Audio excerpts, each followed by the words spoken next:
வணக்கம். இது ஆதிதமிழச்சி YouTube channel. நான் உங்கள் ஆதிதமிழச்சி. உங்கள் நீண்ட நாள் ஆசைகள் நிறைவேற, நிறைவேறாத வேண்டுதல்கள் நிறைவேற இந்த 2 பொருட்கள் போதும். உங்களுக்கு நேரம் கிடைக்கும் போது இந்த பரிகாரத்தை செஞ்சா போதும். இந்த குறிப்பிட்ட நேரத்துல தான் செய்யணுமா அப்படின்னு கிடையாது. தேவையான பொருள் இந்த 2 பொருள் உங்ககிட்ட இருந்தது அப்படின்னா இந்த பதிவை எப்ப பார்த்தாலும் அன்னைக்கு செஞ்சு பாருங்க. உங்க வீட்டில் தொடர்ந்து மங்கள நிகழ்ச்சிகள் நடக்கிறதுக்கான ஒரு வாய்ப்பு உண்டாகும். மங்களம் என்ற வார்த்தையை கேட்டவுடனே நம்முடைய மனசானது திருப்தி அடையும்.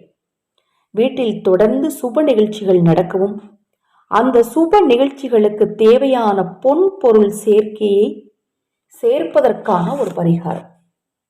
வீட்டில் ஒரு விசேஷம் வைக்கணுங்கிறது நம்மளுடைய நீண்ட நாள் ஆசையா இருக்கும். ஆனால் அது தடைப்பட்டுக்கிட்டே இருக்கும். எதனாலன்னு பார்த்தீங்கன்னா அதற்கான பொன்பொருள் சேர்க்கை இருக்காது. இப்போ ஒரு கல்யாண வரன் பார்த்துட்டு இருப்போம், ஒன்று பொண்ணு கிடைக்காது. அப்படி பொண்ணு கிடைச்சது அப்படின்னா அதற்கு பிறகு செலவு பண்ணுறதுக்கு தேவையான பணம் கிடைக்காது. அதற்கு அலைஞ்சுக்கிட்டே இருப்போம். இது ரெண்டுமே நடக்கிறதுக்கு மிக மிக எளிமையான பரிகாரம். இந்த 2 பொருளை வச்சு செய்யக்கூடிய இந்த தாந்திரிக பரிகாரத்தால உங்க வீட்டில் தொடர்ந்து சுபகாரியங்கள் நடக்கும். அதை மாதிரி பொன் பொருள் சேர்க்கையும் தொடர்ந்து உங்களுக்கு உண்டாகிக்கிட்டே இருக்கும். மங்களகரமான காரியத்தை நடத்தி கொடுக்கும் ஒரு அற்புதமான ஒரு விசேஷம் பார்த்தீங்கன்னா இந்த மல்லிகை பூவுக்கு இருக்கு. அடுத்தது மல்லிகைப்பூ சீசன் தான். அதனால உங்களுக்கு அதுவும் எளிதாக கிடைக்கக்கூடிய ஒரு பொருள் தான். அடுத்தது பார்த்தீங்கன்னா ஒரு மனிதன் சுகபோக வாழ்க்கை வாழணும், நிம்மதியான வாழ்க்கை வாழணும், பண தேவைகள்லாம் பூர்த்தி ஆகணும் அப்படின்னா அந்த தாந்திரிகத்துக்கு தேவையான ஒரு முக்கியமான பொருள் ஏலக்காய் தான்.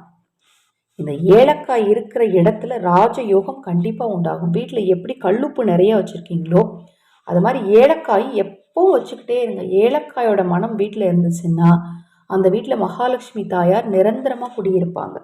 மங்கள காரியங்கள் தொடர்ந்து நடக்கும். இப்போ இந்த மல்லிகை பூவையும் ஏலக்காயும் எடுத்தாச்சு. நல்ல மொட்டான மல்லிகையா எடுத்துக்கணும்.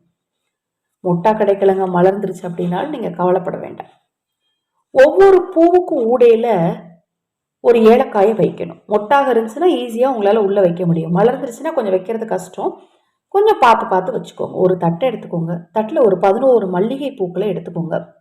அந்த 11 மல்லிகை பூக்களுக்குள்ளும் ஒரு ஏலக்காயை வைங்க. 11 ஏலக்காய், 11 மல்லிகை, 22 அப்படிங்கிற கூட்டணி பார்த்தீங்கன்னா குபேரனுக்கு ரொம்ப பிடிச்சது.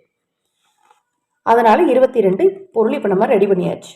இதை உங்கள் வீட்டில் பூஜை அறையில் வச்சு ஒரு நெய் தீபம் ஏற்றி உங்களுக்கு தெரிந்த மந்திரங்கள், குலதெய்வ மந்திரமாக இருக்கலாம், இஷ்ட தெய்வ மந்திரமாக இருக்கலாம். ஏன்னா அந்த பொருளுக்கு சக்தி ஏறணும் இல்லையா? மந்திர ஜபம் செய்யும் போது தான் நம்ம பூஜை அறையில் வச்சிருக்கிற பொருளுக்கு சக்தி ஏறும். மந்திரம் சொல்லிட்டு அப்படியே விட்டுருங்க. இப்போ காலையில் வச்சிங்கன்னா மறுநாள் காலையில் வரைக்கும் அங்கேயே இருக்கட்டும். நைட் வச்சிங்கனாலும் மறுநாள் காலையில் வரைக்கும் அங்கேயே இருக்கட்டும். பூ காஞ்ச உடனே என்ன பண்ணும் தெரியுமா? பூ எடுத்து ரொம்ப காய விடாதீங்க. அதுக்காக குறைஞ்சது ஒரு 10-12 மணி நேரம் இருக்கட்டும். பூவை எடுத்துட்டு பூ வந்து கால்படாத இடத்துல அப்புறப்படுத்திடுங்க. அந்த ஏலக்காயை மட்டும் பத்திரமா வச்சுக்கோங்க. மறுநாளும் அதே மாதிரி செய்யுங்க. தொடர்ந்து 11 நாள் செய்யணும் இதை. மறுநாளும் பூ மட்டும்தான் உங்களுக்கு வேணும். ஏலக்காய் அதே ஏலக்காயவே நீங்கள் தொடர்ந்து யூஸ் பண்ணிக்கலாம். மறுநாளும் 11 மல்லிகைப்பூ, அந்த ஏலக்காயை அதுக்குள்ளே வைக்க போறீங்க. இப்படி 11 நாள் வச்சுட்டு பூவை மட்டும் காய கால்படாத இடத்துல அப்புறப்படுத்திட்டு அதன் பிறகு இந்த 11 ஏலக்காய் எடுத்து நல்லா பவுட்ரு பண்ணி ஒரு 10 ரூபாய்க்கு சாம்பிராணி வாங்கி அதோட மிக்ஸ் பண்ணி உங்கள் வீடு ஃபுல்லாக தூபம் போடுங்க. கண்டிப்பாக உங்கள் வீட்டில் நிறைவேறாத ஆசைகள் யாருக்கு இருந்தாலும், நிறைய பேர் வெளியில் சொல்ல மாட்டாங்க, வேண்டுதல்களையும் சொல்ல மாட்டாங்க, ஆசைகளையும் சொல்ல மாட்டாங்க, அது கூட கண்டிப்பாக இந்த பரிகாரத்தை வீட்டில் செய்கிறதுனால நிச்சயமாக நிறைவேறும். இந்த பரிகாரத்தை செய்கிறவங்க வீட்டில் மகாலட்சுமி தாயார் நிரந்தரமாக குடியிருப்பாங்க. ஏன்னா மகாலட்சுமி தாயாருக்கு மிகவும் பிடித்த 2 பொருட்களை வைத்து செய்யக்கூடிய ஒரு பரிகாரம் இது. ரொம்ப எளிமையான விஷயம்தான். இப்போ நான் சொன்ன பதிவில் ஏதாவது சந்தேகம் இருந்தாலும், பூஜை பொருட்கள் தேவைப்பட்டாலும், உங்கள் தனிப்பட்ட பிரச்சனைகளுக்கு பிரத்யேகமாக பரிகாரங்கள் அல்லது ஆலோசனைகள் தேவைப்பட்டாலும், ஆதரவற்றவர்களுக்கு உணவளிக்க விரும்பினாலும் 9344692042 இந்த வாட்ஸ்அப் எண்ணுக்கு தொடர்பு கொள்ளுங்க. தெளிவான விளக்கம் கொடுக்குறேன். தொடர்ந்து நம்ம சேனலை பாருங்க. இப்போதான் முதன்முறையாக பார்க்குறீங்கன்னா சப்ஸ்கிரைப் பண்ணிக்கோங்க. நேரம் கிடைக்கும் போது சேனலில் போய் மற்ற பதிவுகளையும் பாருங்க. நிச்சயமாக உங்களுக்கு பயனுள்ளதாக இருக்கும். வாராகி தேவியினருள் உங்களுக்கும் உங்கள் குடும்பத்தாருக்கும் கிடைக்கும். நல்லதே நடக்கும்.